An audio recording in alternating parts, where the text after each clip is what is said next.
Nesse bloco a gente recebe o secretário municipal de saúde do município de Nanuque, Paulo Jová. Vamos estar falando sobre o coronavírus aqui na cidade. Secretário, já são 120 casos de pessoas infectadas com coronavírus. Qual que é o balanço desses casos?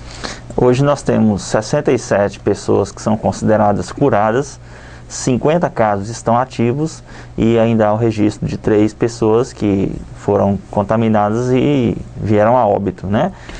A gente deve ter claro que 120 é o número de casos que foram confirmados por testes ou exames laboratoriais, né? Ainda existem outros pacientes que cumpriram o período de quarentena, ou seja, ficaram em isolamento porque apresentaram sintomas gripais, né? E, além disso, existem também outras pessoas que permanecem sendo monitoradas por terem também apresentado sintomas gripais.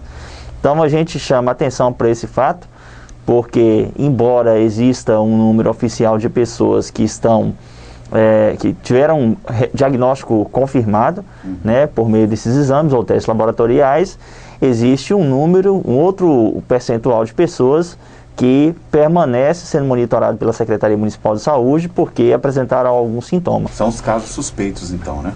Sim.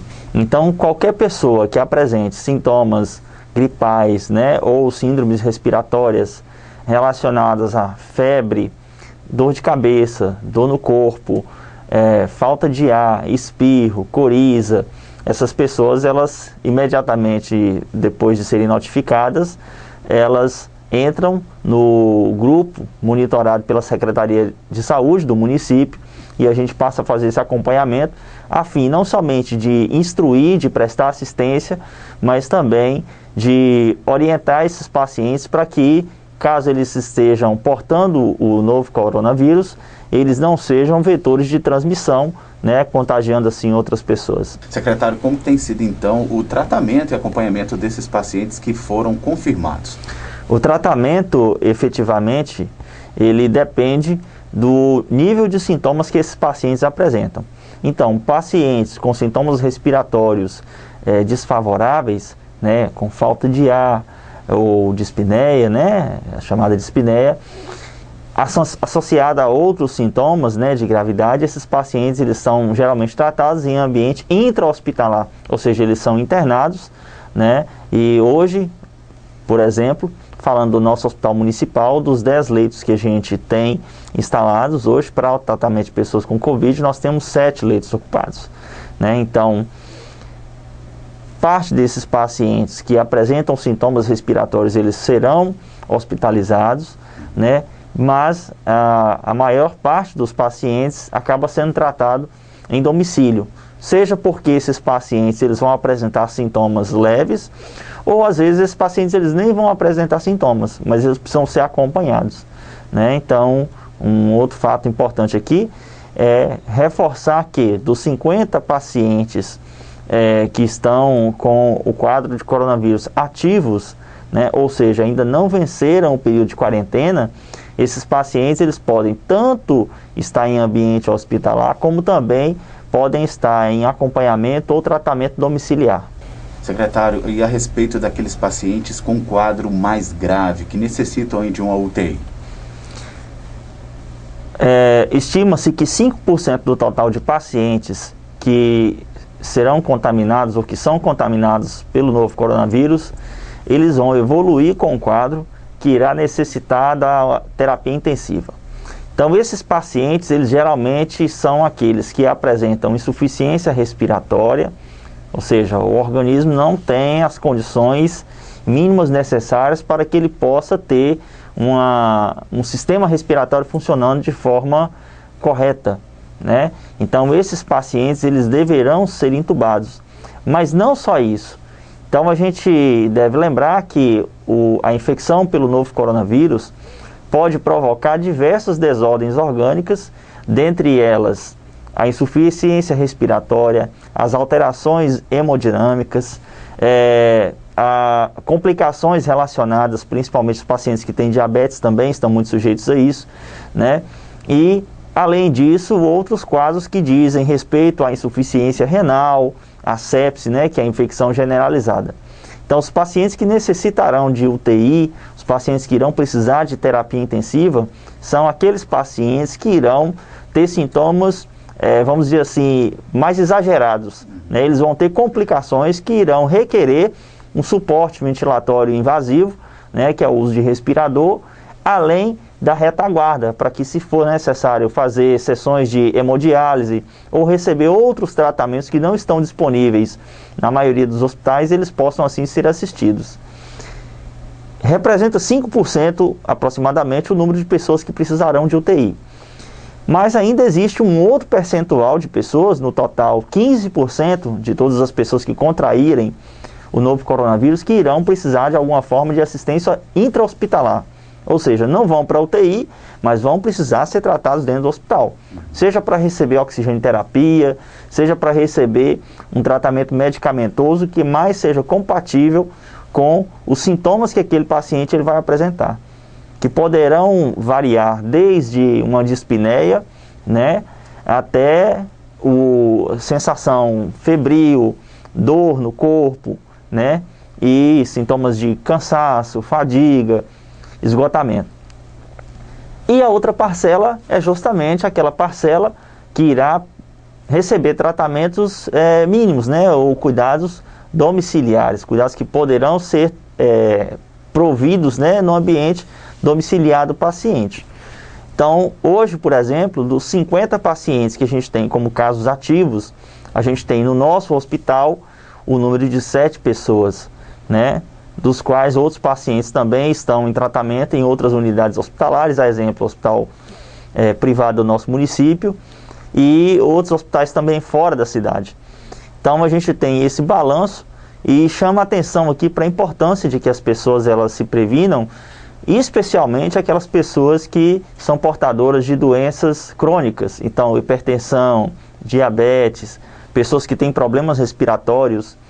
A grande questão é que essas pessoas elas são mais vulneráveis, né, e estão mais suscetíveis às complicações, principalmente se elas não estiverem fazendo uso regular, né, de medicamentos de uso contínuo, o que faz com que essas doenças crônicas elas estejam em situação estável.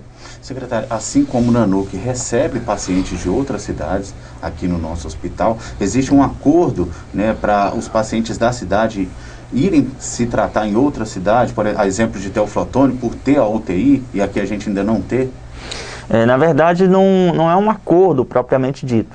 É uma política pública de saúde que estabelece as portas de entrada dentro dos 3 níveis de atenção à saúde.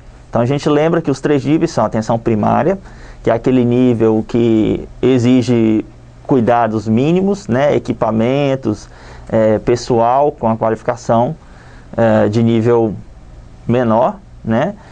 A gente tem aí o nível secundário de atenção à saúde, que envolve aí os ambulatórios especializados e os hospitais, porque demanda recursos de nível médio, né? Então é a chamada de média complexidade, que é justamente o tipo de hospital que a gente tem hoje no nosso município. E o nosso hospital ele serve como referência dentro dessa política de Estado, né, essa política pública de saúde, para os municípios de Serra dos Aimorés, que não tem hospital, e o município de Carlos Chagas, que possui um hospital filantrópico, né, o qual foi definido dentro desse processo de enfrentamento da Covid como um hospital que irá ficar como retaguarda apenas para tratamento dos pacientes clínicos que não tenham Covid-19, né?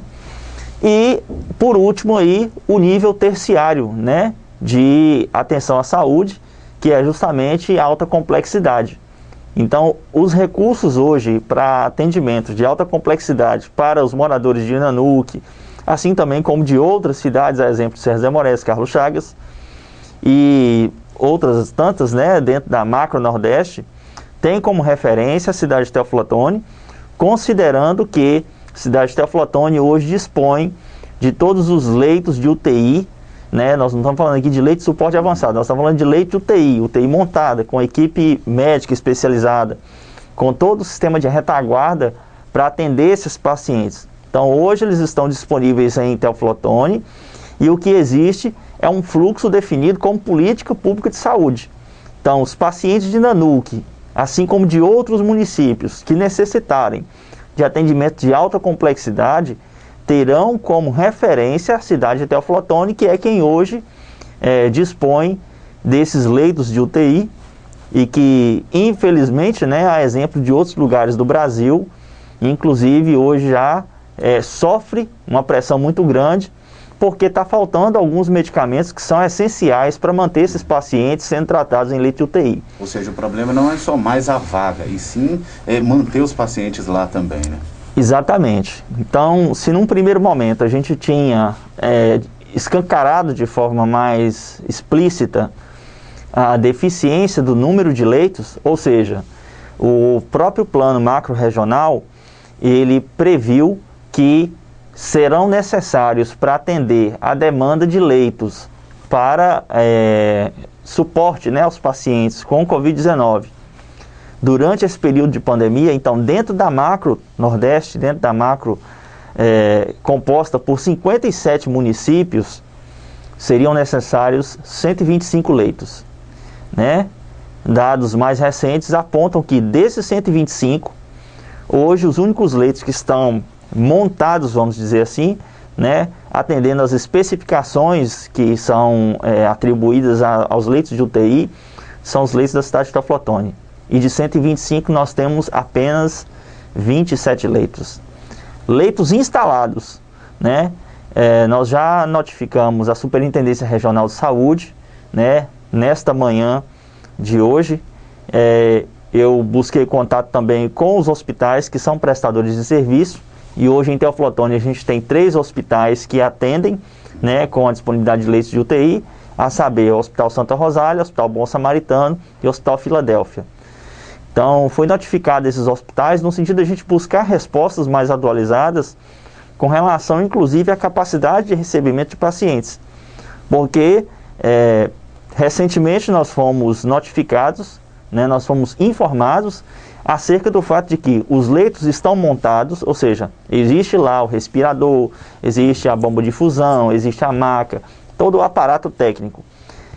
Existem as equipes que estão para trabalhar nesses leitos, mas está já havendo prejuízo do serviço pela falta de medicamentos elementares para manter esses pacientes em tratamento de terapia intensiva.